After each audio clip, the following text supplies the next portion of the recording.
يا أيها الذين آمنوا إذا نودي للصلاة من يوم الجمعة فاسعوا إلى ذكر الله وذروا البيع ذلكم خير لكم إن كنتم تعلمون.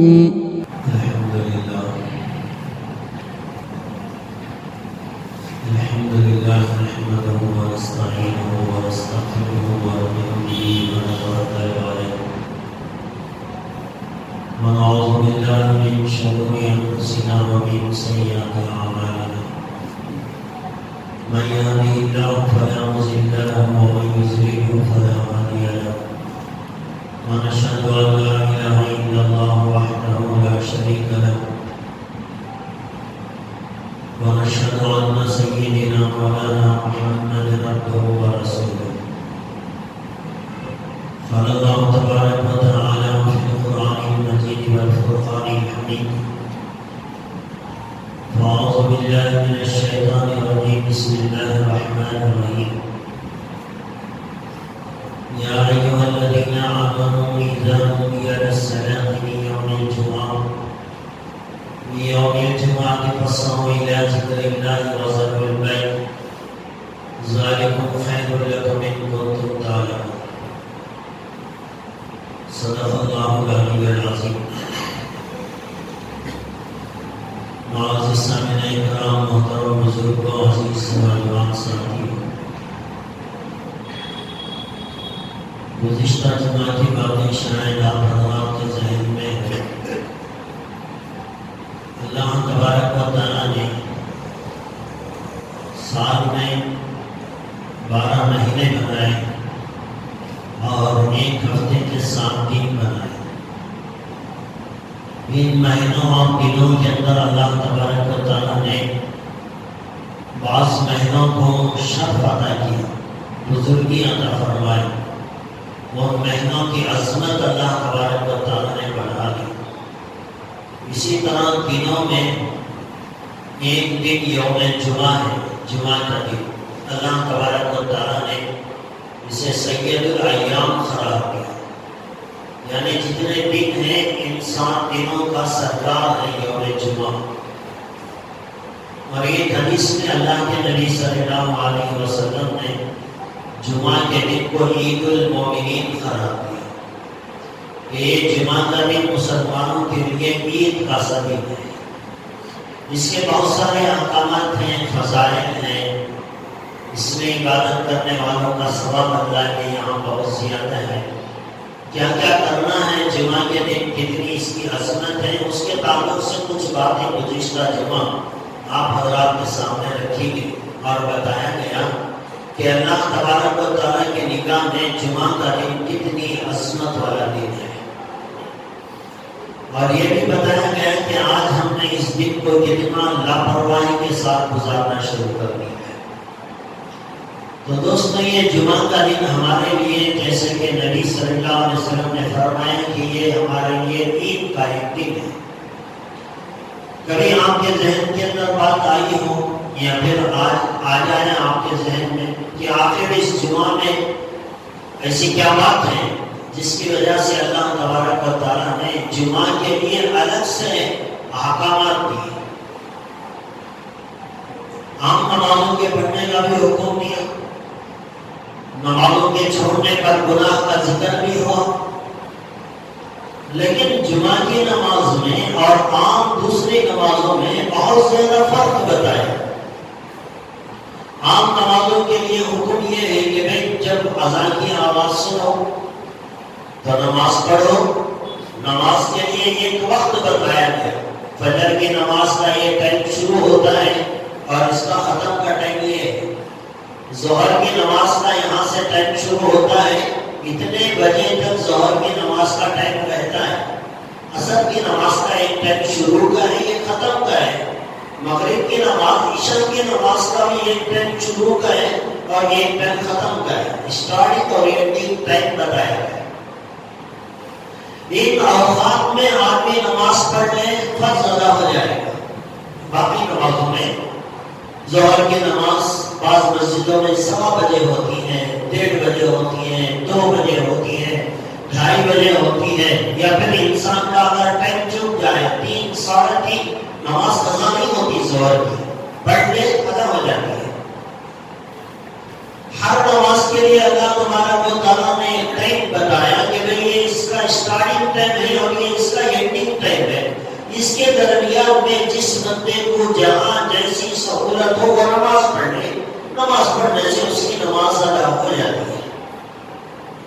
لیکن نماز پڑھنے کے لیے اللہ تبارک و تعالیٰ نے کاروباروں کو بند کرنے کا حکم نہیں دیا باقی نمازوں کے لیے. آپ ذرا ٹائم آگے پیچھے کریں، دیر سے پڑھ لیں، جماعت چھوٹ گئی، پھر اکیلے پڑھ لیا، 2-4 آدمی ملے، جماعت بنا لی، نماز پڑھ لی، نماز ختم ہو گئی. آپ کی تجارت کے ساتھ ساتھ اللہ کی عبادت بھی ہو جائے، اللہ نے اس سے منع نہیں کیا. لیکن عام نمازوں سے ہٹ کر اللہ تبارک و تعالیٰ نے جمعہ کی نماز کے لیے 2 چیزوں کا حکم دیا. یا ایھا الذین آمنوا اذا نودی للصلاۃ من یوم الجمعہ فاسعوا الی ذکر اللہ وذروا البیع. 2 باتوں کا حکم اللہ نے دیا ہے. فاسعوا الی ذکر اللہ ایک حکم، وذروا البیع یہ دوسرا حکم. یہ دونوں چیزیں ایمان والے پر فرض ہیں. وذروا البیع ایک حکم یہ دیا کہ فاسعوا الی ذکر اللہ، نماز کے لیے جانا، نماز جمعہ ادا کرنا یہ فرض ہے. دوسرا فرض یہ ہے کہ وذروا البیع، اذان ہو گئی اب تجارت نہیں کر سکتے. بڑی تفصیل سے میں نے گزشتہ جمعہ یہ باتیں آپ کو بتائی ہیں. تجارت حرام ہو گئی جمعہ کی اذان سننے کے بعد. تو جیسے جمعہ کی نماز پڑھنا فرض ہے، جمعہ کی اذان سننے کے بعد تجارت چھوڑ دینا بھی فرض ہے. یہ 2 فرض ہیں جمعہ کے. باقی ہفتے کے 7 دنوں کی جو نمازیں ہیں وہ الگ ہیں. آپ اس میں آگے پیچھے کریں، جماعت چھوٹ گئی، دوسری مسجد میں چلے گئے، چلو جماعت نہیں پڑی، نہیں ملی، انفرادی طور پر آپ نے پڑھ لیا، کاروبار بھی چلتا رہا، نماز بھی ہوتی رہی، اللہ اس سے منع نہیں کیا، آپ کریں. لیکن جمعہ کے لیے اللہ نے 2 باتوں کا حکم دیا کہ بھئی ایک تو نماز پڑھنا ہے، دوسرا تجارت چھوڑنا ہے، بند کرنا ہے. وذروا البیع تجارتیں بند کرو. ذالکم خیر لکم ان کنتم تعلمون، اور ایسا کرنا تمہارے لیے بہت بہتر ہے. تو نماز جمعہ کے الگ احکامات اللہ تبارک و تعالیٰ نے دی، اور باقی نمازوں کے لیے اللہ تبارک و تعالیٰ نے کوئی خاص اہتمام سے ذکر نہیں فرمایا کہ بھئی ہر نماز کے لیے غسل کریں یا پھر عطر کا لگانا ضروری ہو. یہ ساری چیزیں جو جمعہ کے اندر اللہ کے نبی صلی اللہ علیہ وسلم نے بیان فرمائی ہیں کہ وہ خاص جمعہ کے لیے. ایک تو غسل ہو، اور یہ احادیث میں تو اللہ کے نبی صلی اللہ علیہ وسلم نے فرمایا کہ اگر کوئی غسل جنابت اگر جمعہ کے دن کرتا ہے یہ اس کے لیے اور بہتر ہے کہ وہ خود بھی نہائے اور اپنی بیوی کو بھی نہانے کا موقع دے. اس طرح کرنے سے انسان کا جیسے جسم پاک ہوتا ہے اس کے خیالات بھی پاک ہوتے ہیں. جمعہ کی نماز کو آنے سے پہلے اللہ چاہتے ہیں جیسے تو اپنے جسم کو پاک کرتا ہے، غسل کر لیا، عطر لگا لیا، بہترین پاک صاف کپڑے جو نبی صلی اللہ علیہ وسلم نے بتائے، جس کی باتیں میں نے گزشتہ جمعہ آپ کو بتائی، جو آپ کے پاس اچھے کپڑے ہیں پاک صاف جس میں بدبو نہ ہو، گندگی نہ ہو، ایسے پاک کپڑے، خوشبو لگایا، مسواک کیا، دانتوں میں مسواک کرنا بھی جمعہ کی نماز کے لیے سنت ہے. مسواک کر کے دانتوں کی گندگی بھی صاف کیا، غسل کر کے جسم کی گندگی صاف کیا، کپڑے اچھے پہننا، اس کے اوپر خوشبو لگانا، یہ تو ظاہری چیزیں ہیں. یہ جو فرمایا کہ اگر کوئی آدمی غسل جنابت جمعہ کے دن کرے گا یہ اس کے لیے زیادہ بہتر ہوگا، یہ اس لیے کہ جب یہ غسل جنابت کرے گا، اپنی بیوی سے فارغ ہوگا، تو ذہن کے اندر برے خیالات نہیں آئیں گے، دل فری ہو گیا، دماغ فری ہو گیا. اب جو جمعہ کی نماز کے لیے جائے گا پورا توجہ اللہ کی طرف رہے. اللہ تو یہ چاہتے ہیں. جمعہ کی نماز سے پہلے سورہ کہف پڑھوایا گیا تاکہ ایک نور دل کے اندر پیدا ہو جمعہ کی نماز میں جانے سے پہلے. اس سے پہلے جب جمعہ شروع ہوتا ہے، جمعرات کی دن ڈھلا، رات شروع ہو گئی، پہلے رات بعد دن آتا ہے، تو جو رات گزری ہے وہ جمعہ کی رات ہے. تو ایک حدیث ترمذی شریف کی ہے، اللہ کے نبی صلی اللہ علیہ وسلم نے فرمایا اگر کوئی بندے مومن جمعہ کی رات میں، مطلب جمعرات کے بعد آنے والی رات میں، اگر کوئی بندے مومن سورہ دخان، قرآن کریم کے 25ویں پارے کی ایک سورت ہے سورہ دخان، اگر کوئی بندے مومن جمعہ کی رات میں سورہ دخان پڑھتا ہے، یہ سب جمعہ کی تیاری ہو رہی ہے. جمعہ کی تیاری کہاں سے ہو رہی ہے؟ جمعرات کا دن ڈھلا، وہاں سے جمعہ کی تیاری شروع ہو رہی ہے. سورت پڑھی جا رہی ہے، بیوی سے ملاقات ہو رہی ہے، جمعہ کی نماز سے پہلے سورہ کا پڑھا جا رہا ہے، غسل کیا جا رہا ہے، کپڑے بدلے جا رہے ہیں، مسواک کی جا رہی ہے، خوشبو لگائی جا رہی ہے. اتنا بڑا اہتمام جمعہ کی نماز کے لیے. تو جمعہ کا دن شروع ہونے سے پہلے والی رات میں نبی صلی اللہ علیہ وسلم نے فرمایا کوئی آدمی جمعرات کے رات میں سورہ دخان کی تلاوت کرتا ہے، دو چیزیں فرمائے. ایک تو یہ کہ اللہ اس کے لیے جنت میں ایک مکان تعمیر کریں گے، اور دوسری چیز بتایا جو سورہ دخان جمعہ کی رات میں پڑھے گا 70,000 فرشتے اس کے لیے مغفرت کی دعا کریں گے. اب رات میں گناہوں سے معافی ہو رہی ہے، پاک ہو رہا ہے آدمی، فرشتے اس کے لیے مغفرت کی دعا کرتے ہیں. اب جو ذہن بھی پاک ہو گیا، گندے خیالات ختم ہو گئے، غسل جنابت سے باقی جو کپڑے پہنا وہ پاک صاف ہو گیا، اب جمعہ کی نماز کے لیے آ گیا. اللہ کے نبی صلی اللہ علیہ وسلم نے فضیلت بتائی کہ جو آدمی اس طرح سے کرے، یعنی غسل کرے، ہو سکے تو جنابت کا، اس کے بعد بہترین کپڑے پہنے، خوشبو لگائے، اور اس کے بعد مسواک کرے، اس کے بعد مسجد میں پہلی فرصت میں جائے. اذان ہو گئی، اب دنیا کا کوئی کام نہیں، اب پہلی فرصت میں وہ مسجد میں جائے، اور جانے کے بعد کسی کو تکلیف کا ذریعہ نہ بنے. یعنی دو آدمی بیٹے بھگا رہے ہیں، اس طرح دونوں کے سروں کو پھیلا رہا ہے، اس طرح دو آدمیوں کو آپس میں جدا نہیں کیا. جہاں جگہ ملی جمعہ کی نماز کے لیے وہاں بیٹھ گیا، اور پھر اس کے بعد خطبہ شروع ہونے کے بعد اطمینان اور سکون سے خطیب کو، امام کو دیکھتا رہا، توجہ سے خطبہ سنا. اتنا کام کرنے پر اللہ کے نبی صلی اللہ علیہ وسلم نے فرمایا اس کے پچھلے جمعہ سے اس جمعہ تک جتنے گناہ ہوئے اللہ تبارک و تعالیٰ سارے گناہوں کو معاف فرما دیتے ہیں. یہ جمعہ دوستوں معمولی دن نہیں ہے ہمارے لیے، بہت بڑا عظمت والا دن ہے. بہت زیادہ خیر اللہ تبارک و تعالیٰ نے اس دن کے اندر ہمارے لیے رکھا ہے. لیکن ہم نے آج اس جمعہ کو عام دنوں کی طرح دن گزارنا شروع کر دیا ہے. پہلے لوگ، ہمارا بچپنا تھا، لیکن آج کل وہ چیزیں دکھائی نہیں دیتی. اذان سے پہلے لوگ مسجدوں میں آتے تھے، اذان کا انتظار کرتے تھے. اذان جیسے ہی ختم ہو گئی تحیۃ الوضو پڑھی جا رہی ہے، تحیۃ المسجد پڑھی جا رہی ہے، صلاۃ التسبیح کی نماز پڑھی جا رہی ہے، اور اس کے بعد اگر کسی کو قرآن پڑھنا آتا ہے وہ قرآن پڑھ رہا ہے. اس طرح مسجدوں کے اندر عبادتیں، نماز جمعہ، اذان جمعہ سے پہلے لوگ کرتے تھے. لیکن آج کل آدمی سمجھتا ہے دیر میں گئے کبھی آخر میں 5 منٹ تو سنت پڑھنے کے لیے دیتے ہی ہیں، تو جلدی جانے کا کیا فائدہ؟ آخر میں جائیں گے، سنت جو موقع ہے پڑھنا ضروری ہے، اس کے لیے تو ٹائم ملے گا تب پڑھ لیں گے. آدمی کے دل سے جمعہ کی اہمیت ختم ہو گئی. تو پہلے لوگ پہلے آتے تھے، بیٹھتے تھے، اللہ کی عبادت کرتے تھے.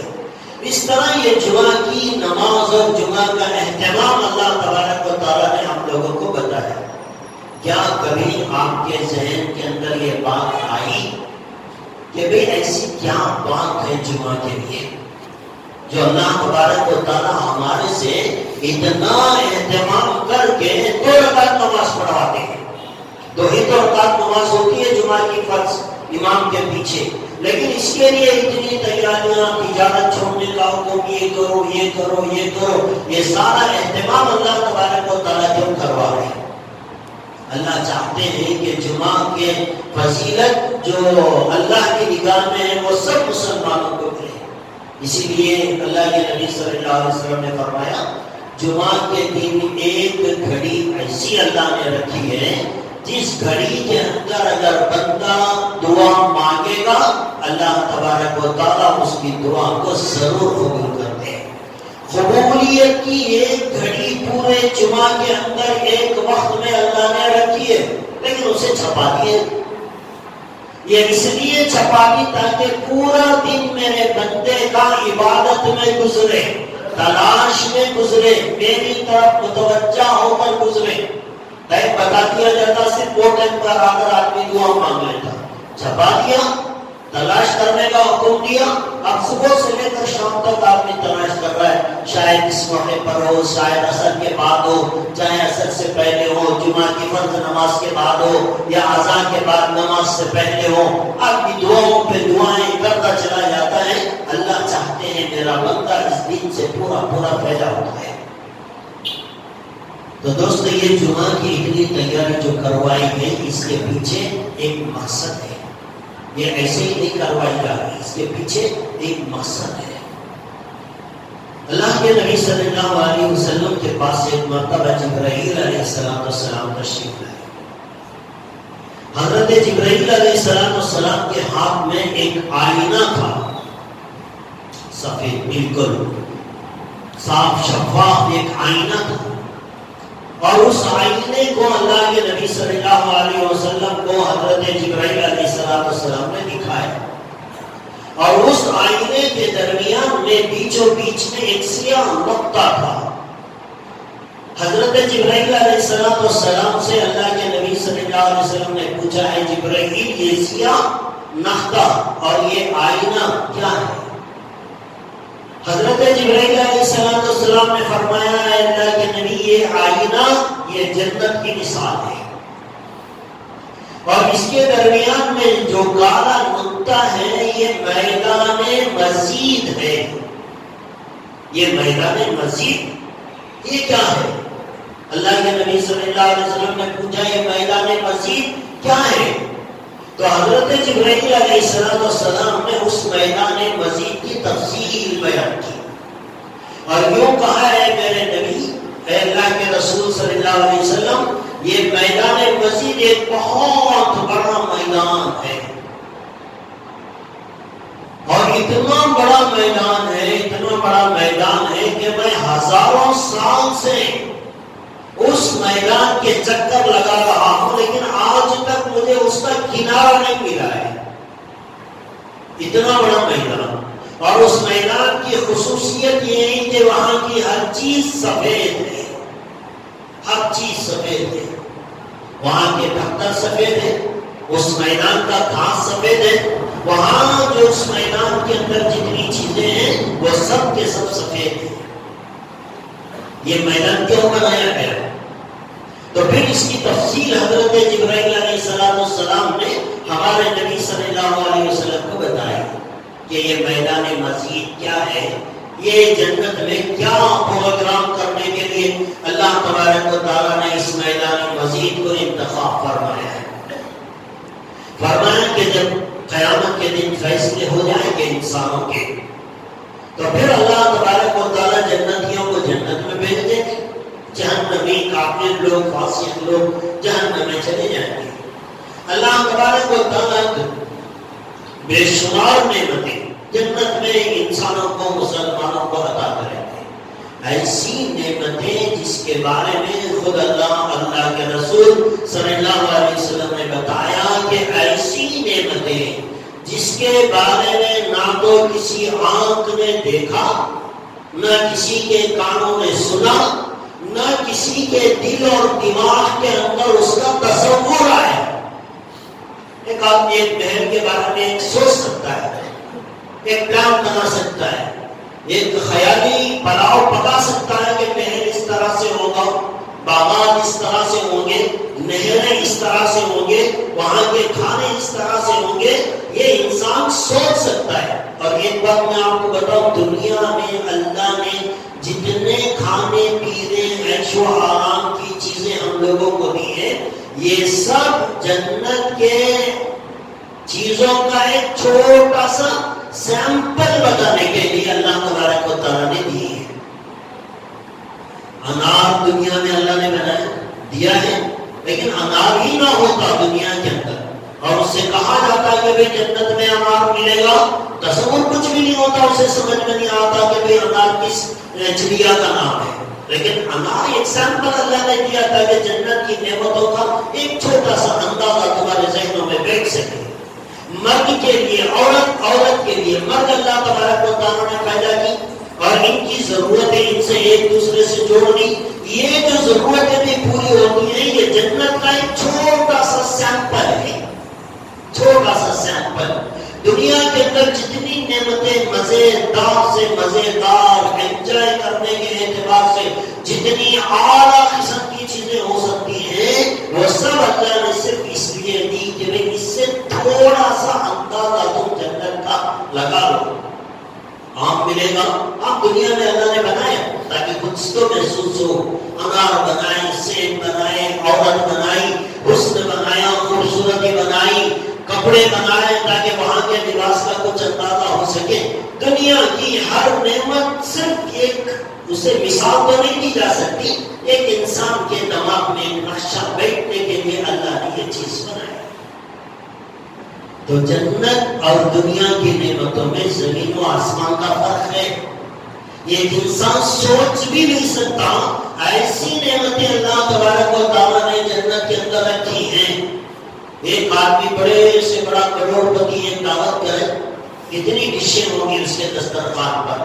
5 6 8 10 15 20 بتایا گیا ہے کہ جنت کے اندر ایک دسترخوان بچھایا جائے گا، اس میں صرف ایک جنتی کے لیے 70,000 قسم کے ڈشیں ہوں گی، اور وہ بھی ایسی جس کا تصور انسان کے ذہن میں نہیں پایا جاتا، ایسی جنت جس کے بارے میں اس کا خیال تک نہیں گزرا، ایسی نعمتیں، ایسے محلات، ایسی نہریں، اور ایسی نعمتوں کے درمیان میں جنتی جنت میں چلے جائیں گے۔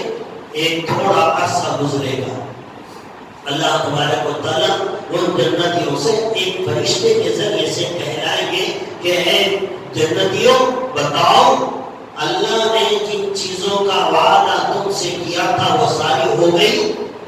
کوئی چیز کمی تو رہ گئی تمہارے درمیان میں؟ سارے جنتی کہیں گے اے اللہ تیرا شکر ہے، تو نے جو ہے ایسی نعمتیں دی جس کے بارے میں ہم سوچ بھی نہیں سکتے۔ پوچھے گا فرشتہ کوئی چیز کی کمی تو نہیں ہے؟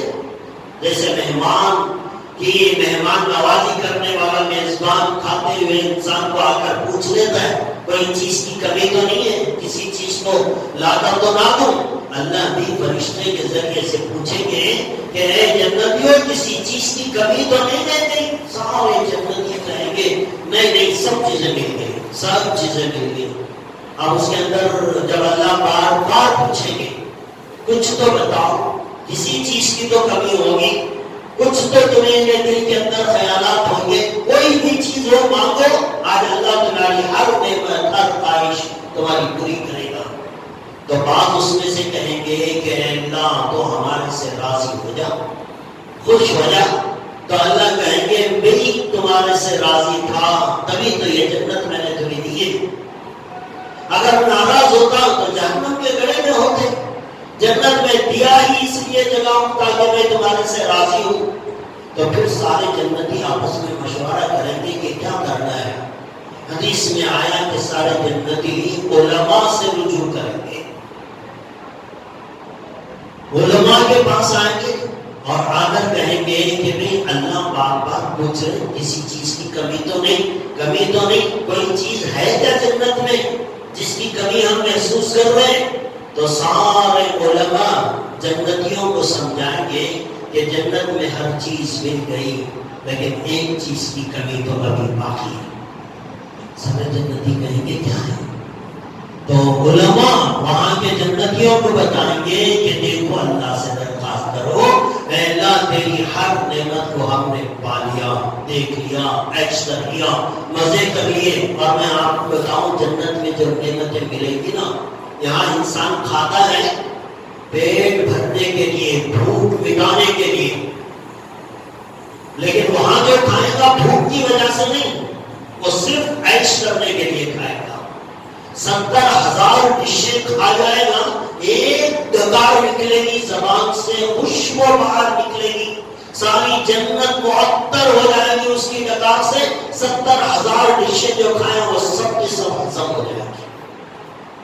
اب پھر کھاؤ، کھانا کبھی ختم نہیں ہوگا، پہلی سب میں بیٹھنے کی ضرورت نہیں ہے، وہاں تو انسان کو ہمیشہ کا آرام، ہمیشہ کی خوشی۔ تو علماء کہیں گے کہ نہیں ایک چیز کی کمی ہے جنت میں، وہ پوری ہو جائے جو سارے جنتیوں کی جنت کی نعمتوں میں سب سے بڑی نعمت ہے۔ علماء کہیں گے اللہ سے کہو اے اللہ سب نعمتیں مل گئی، ایک نعمت باقی ہے، ہم جنت میں جو آ گئے، دنیا کے اندر تصور سے تیرا خیال کرتے تھے، تیرے سامنے کھڑے ہو کر کہتے تھے، منہ میرا کعبہ شریف کی طرف کہتے تھے، تصور ہوتا تھا تیرے سامنے کھڑے ہونے کا، لیکن آج تک ہم نے تجھے دیکھا نہیں ہے، اے اللہ ایک بار تو ہمیں اپنا دیدار کرا ہے، ہم تجھے دیکھنا چاہتے ہیں۔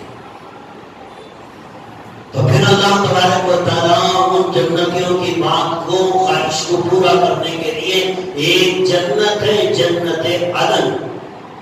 اس جنت عدن میں یہ میدان ہے، میدان مزید، جس کی ہر شے سفید ہے، وہاں کرسیاں ہوں گی، ممبرات ہوں گے، ہر نبی کے لیے ایک کرسی ہوگی، اس کے پیچھے اس کی امت ہوگی، 1,00,000 سے زائد نبیوں کے لیے ان کی چیریں، ان کے ممبر، پھر ان کے پیچھے ان کی امتیوں کے لیے بیٹھنے کی جگہ۔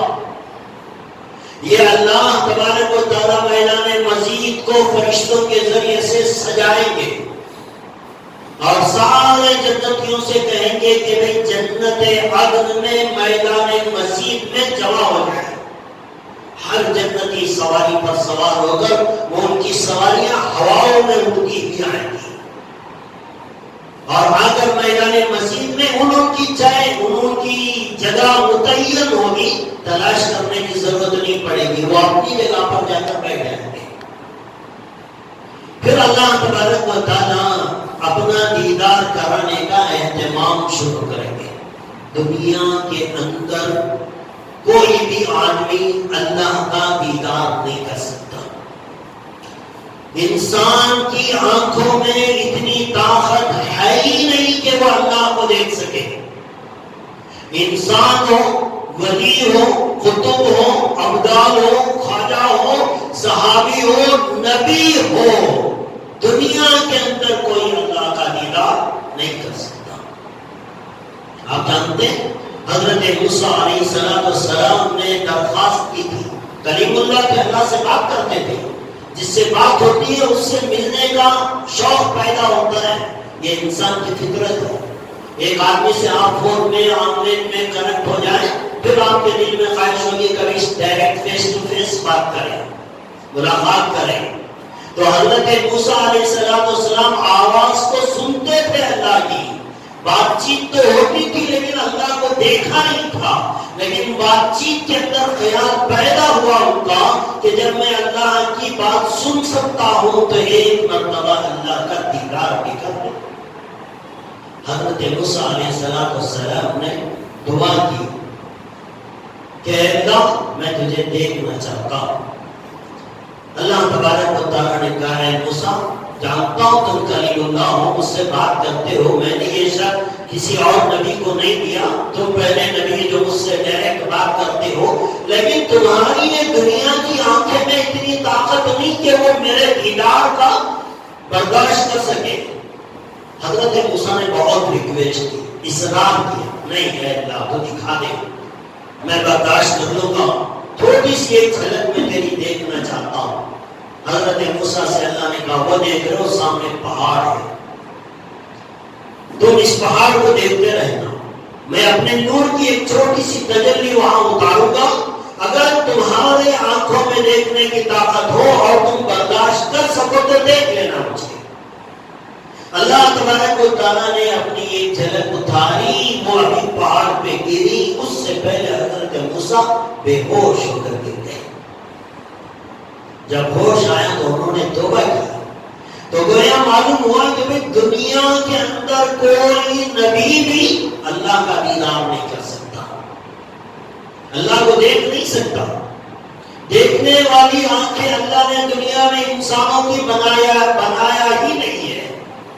جنت میں جو جسم اللہ بنائیں گے, جنت میں جو آنکھیں اللہ تبارک و تعالیٰ بنائیں گے, وہ جنت میں جانے سے پہلے اسے غسل دیا جائے گا, حوض کوثر کا پانی پلایا جائے گا, جسم لمبا چوڑا بنا دیا جائے گا, روحانی طاقتیں اس کے اندر ڈالی جائیں گی, اس کے اندر ایک نور پیدا ہوگا, پھر اتنی کیپیسٹی اس کے اندر آئے گی کہ وہ اپنے خالق, مالک, رازق, پروردگار جس کا تصور یہ نمازوں میں کھڑا ہو کر کرتا تھا, نماز ایسی پڑھو جیسے تم اللہ کو دیکھ رہے ہو. نبی صلی اللہ علیہ وسلم نے فرمایا کہ نماز ایسی پڑھو جیسے تم اللہ کو دیکھ رہے ہو. تو ایک بندے مومن رکعت باندھ کر سر جھکا کر سجدے کی جگہ نگاہ رکھ کر تصور میں سوچتا ہے کہ میرا اللہ میرے سامنے ہے اور اللہ مجھے دیکھ رہا ہے اور میں بھی اللہ کو دیکھ رہا ہوں, یہ تصور سے نماز پڑھتا ہے, لیکن دیکھ نہیں سکتا دنیا میں.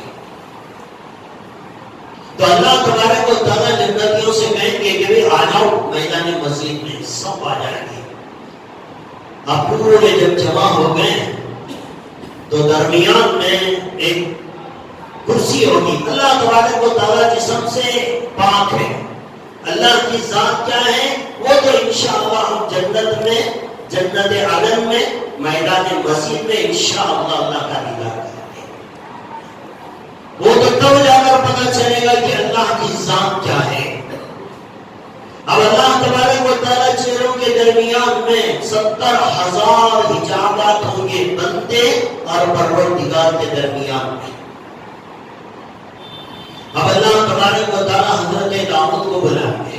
حضرت داؤد علیہ السلام کی آواز دنیا میں سب سے میٹھی آواز, جیسے حضرت یوسف کو اللہ نے سب سے زیادہ حسن عطا کیا تھا, ویسے ہی آواز کا بھی ایک حسن ہوتا ہے, آواز کی بھی ایک مٹھاس ہوتی ہے.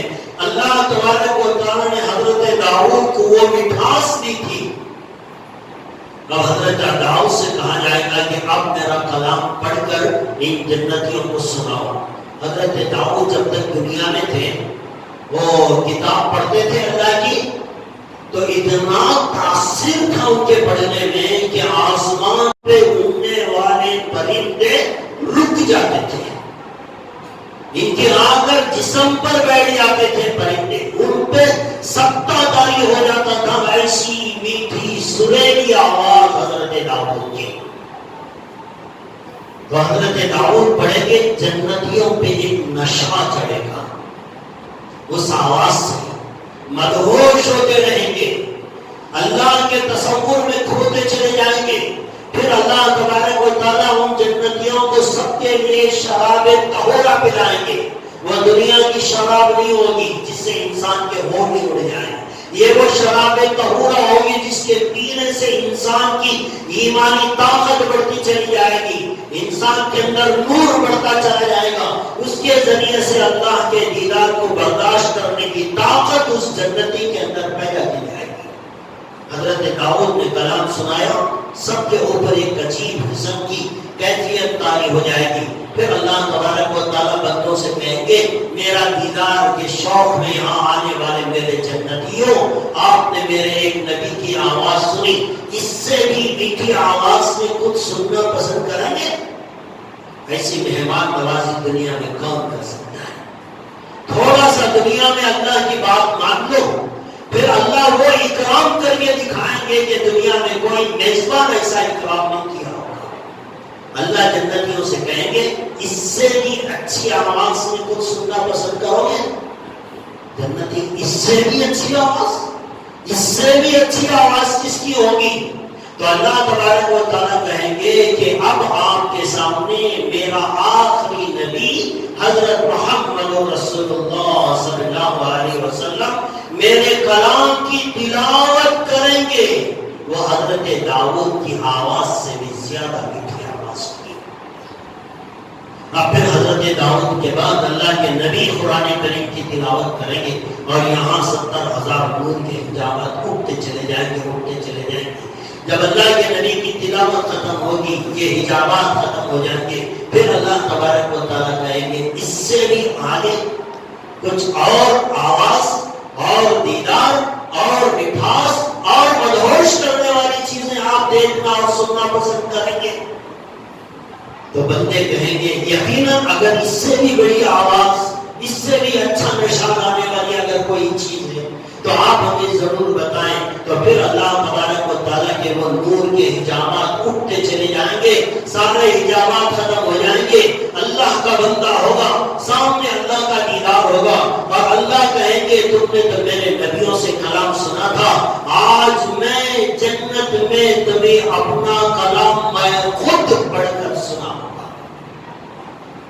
اللہ خود اپنے کلام کی تلاوت کریں گے، تصور بھی نہیں کر سکتے ہم اس نعمت کا، خیال میں نہیں ہو سکتا ہمیں کہ یہ کتنی بڑی نعمت ہے جنت کی۔ جب ایک مرتبہ اللہ کا دیدار ہوگا ساری حوریں پھیکی پڑ جائیں گی، جنت کی ہزاروں نعمتیں اللہ کے دیدار کے سامنے پھیکی پڑ جائیں گی، کوئی چیز میں کوئی انٹرسٹ نہیں رہے گا۔ اللہ کے دیدار میں وہ کشش، وہ لذت اللہ تبارک و تعالیٰ دیں گے کہ ایک جھلک دیکھے گا انسان ہزاروں سال تک اس کیفیت کو محسوس کرتا رہے گا۔ اور یہ سارا انتظام اللہ تبارک و تعالیٰ جنت میں کریں گے۔ لیکن میں نے آپ کو ایک درمیان میں ایک بات بتائی تھی کہ آخرت میں جو ملنے والا ہے اس کا ایک چھوٹا سا سیمپل اللہ دنیا میں دکھا دے۔ کھانے کی چیز ہے، روڈ ملنے والی ہے، یہاں بھی ہماری گھر والی ملی ہے، ایک سیمپل ہے۔ وہاں محلات ملیں گے، یہاں رہنے کے لیے ایک مکان ملا ہے، یہ سیمپل ہے۔ جیسے ہر چیز کا ایک چھوٹا سا سیمپل ہوتا ہے، اللہ تبارک و تعالیٰ نے جنت کی سب سے بڑی نعمت اپنا دیدار میدان مزید، اس کا ایک سیمپل اللہ نے دنیا میں یوم جمعہ میں رکھا ہے۔ جمعہ کے دن، یہ جو جمعہ کا دن ہے آپ دیکھتے ہیں باقاعدہ حکم دیا گیا کہ بھئی یہ جمعہ کے دن انسان کی عبادت سب سے بڑی کیا ہے؟ سب سے بڑی عبادت یہ ہے کہ وہ امام کو جب خطبہ دینے کے لیے ممبر پر چڑھے وہ صرف امام کو دیکھے، یہ دیکھنا عبادت ہے۔ یہ کوئی بھی پروگرام ہونے سے پہلے اس کا ایک رہن سہن ہوتا ہے، ایک پریکٹس ہوتی ہے۔ اللہ تبارک و تعالیٰ ہفتے میں ایک مرتبہ جمعہ کا دن لا کر جمعہ کے دن نماز جمعہ سے پہلے پاک و صاف کر کے بہترین کپڑے پہنا کر خوشبو لگا کر جمعہ میں جلدی آنے کے لیے کہہ کر جمعہ میں بٹھا کر امام کو ممبر پر چڑھا کر اسے دیکھنے کی جو پریکٹس کرائی جا رہی ہے، یہ جنت میں ملنے والی نعمت اللہ کے دیدار کا ایک چھوٹا سا سیمپل ہے۔ اسی لیے کہا کہ جب ممبر پر خطبہ دینے کے لیے خطیب چڑھے کوئی کام نہیں کر سکتا انسان، نماز نہیں پڑھ سکتا، نماز پڑھنے کی اجازت نہیں ہے، قرآن نہیں پڑھ سکتا، قرآن نہیں پڑھ سکتا، قرآن پڑھنے کی اجازت نہیں ہے، ذکر نہیں کر سکتا، درود شریف نہیں پڑھ سکتا۔ اب جب خطبے کے درمیان امام پڑھتا ہے ان اللہ و ملائکتہ یصلون علی النبی، حالانکہ ہر وقت جب یہ آیت پڑھی جاتی ہے درود پڑھا جاتا ہے، لیکن خطبے کے لیے جب امام کھڑا ہو جائے تو اب کوئی عبادت نہیں، صرف امام کو دیکھنا عبادت ہے۔ بعض لوگ غلطی کرتے ہیں، جب خطبہ شروع ہوتا ہے اپنے دونوں ہاتھ اپنے باڈیوں پر رکھ کر، رادوں پر رکھ کر سر جھکا کر بیٹھ جاتے ہیں. غلط ہے، یہ غلط ہے. خطبہ شروع ہو جانے کے بعد خاموشی کے ساتھ بیٹھ کر امام کو دیکھنا، اشارے سے بھی کسی کو بات کرنے کی اجازت نہیں ہے. اشارے سے بھی. دو آدمی بات کر رہے ہیں، آپ بڑے دیندار بنے، ان سے گھر خاموش ہو جاؤ، نہیں کر سکتے. یہ جو جمعہ کے دن اتنا اہتمام کر کے بلایا جا رہا ہے، پاک صاف کپڑے پہنائے جا رہے ہیں، غسل کرایا جا رہا ہے، جلدی آنے کا حکم دیا جا رہا ہے، پہلی صف میں بیٹھنے کا حکم دیا جا رہا ہے. بعض علماء نے کہا کہ جو آدمی اپنی زندگی میں جمعہ کا جس طرح اہتمام کرتا تھا، جتنا قریب ہو کر امام کے بیٹھا کرتا تھا، کل قیامت کے دن میدان مسجد میں وہ اللہ کے اتنا قریب بیٹھ کر اللہ کا دیدار کرے گا. جو جتنا دور ہوگا وہ اتنا دور ہوگا. ایک پریکٹس ہے اللہ کی. اور بتایا وہاں اللہ کا دیدار صرف ایک مرتبہ نہیں ہوگا جنت میں. ایسا اللہ بار بار کرائے کہ وہاں دن اور رات نہیں ہے، سورج نہ تو طلوع ہوگا نہ غروب ہوگا، بغیر سورج کے روشنی ہوگی. وہاں انسان کو آرام کرنے کی ضرورت نہیں. یہاں اگر ایک رات جاگ جائے تو دوسرے دن کام نہیں چلتا. وہاں آرام کی ضرورت نہیں، دن اور رات نہیں، 24 گھنٹے کا فرق نہیں. لیکن وہاں بھی ایک ہفتے کے بقدر ٹائم دے کر ہر جمعہ کے دن جس طرح دنیا میں جمعہ کے دن خطبہ آپ کو سنایا جاتا تھا، اسی طرح ہر جمعہ کے دن قیامت جنت کے اندر اللہ کا دیدار کرایا جائے گا. اللہ کا دیدار کر کے جب بندہ گھر کو جائے گا وہاں جنت میں، تو ان کی حوریں کہیں گی واہ کتنا خوبصورت بن گیا. تمہارے جسم میں اتنی خوبصورتی، اتنی نورانیت، تمہارے جنت عدن میں جانے سے پہلے اتنے خوبصورت نہیں تھے. لیکن اللہ کے دیدار سے انسان کی جنتی کے حسن اور خوبصورتی کے اندر اضافہ ہو جائے گا. تو دوستو یہ جمعہ کوئی معمولی دن نہیں ہے. اسی لیے اللہ نے کہا کہ میں اپنے دیدار کے لیے بلاؤں اور تم اپنی دکانوں میں تجارت کرنے میں بیٹھو. اللہ کو غصہ آتا ہے. اسی لیے اللہ نے نماز جمعہ کا حکم بھی دیا اور اپنی تجارتوں کو بند کرنے کا حکم دیا کہ پورے طور سے فارغ ہو کر اپنے آپ کو فری کر کے جمعہ کے لیے آ جاؤ اور جمعہ کا بیان سنو، خطبہ سنو، نماز جمعہ 2 رکعت پڑھو. یہ آخرت کا ایک رہس ہے، ایک پریکٹس ہے اللہ کے دیدار کی جو جنت کے اندر کرائی جائے گی. یہ معمولی بات نہیں ہے جمعہ کی. اور میں بتاؤں جنت کی سب سے بڑی نعمت ہی اللہ کا دیدار ہے. تو گویا یہ جمعہ جنت کی بڑی نعمت ملنے کا ایک ذریعہ ہے. اگر یہاں ناکام ہو گئے تو پھر وہاں کیسے اللہ کا دیدار کریں گے؟ تو لہٰذا دوستو یہ جمعہ کا اہتمام کریں، اسے دل و جان سے اس کا اکرام کریں. جتنی تیاریاں کرنے کا اللہ اور اس کے رسول صلی اللہ علیہ وسلم نے ہمیں حکم دیا ہے، ان ساری چیزوں کو اپنی زندگی میں لا کر ادب و احترام سے جمعہ کا قدر کرنے کی کوشش کریں. اللہ تبارک و تعالیٰ سے دعا ہے اللہ مجھے بھی، آپ کو بھی، بلکہ ہر ایک مسلمان کو ساری زندگی جمعہ کا کامل اہتمام کرنے کی اللہ ہم سب کو توفیق عطا فرمائے، ہم سب کا خاتمہ ایمان پر فرمائے. آمین. وآخر دعوانا الحمدللہ.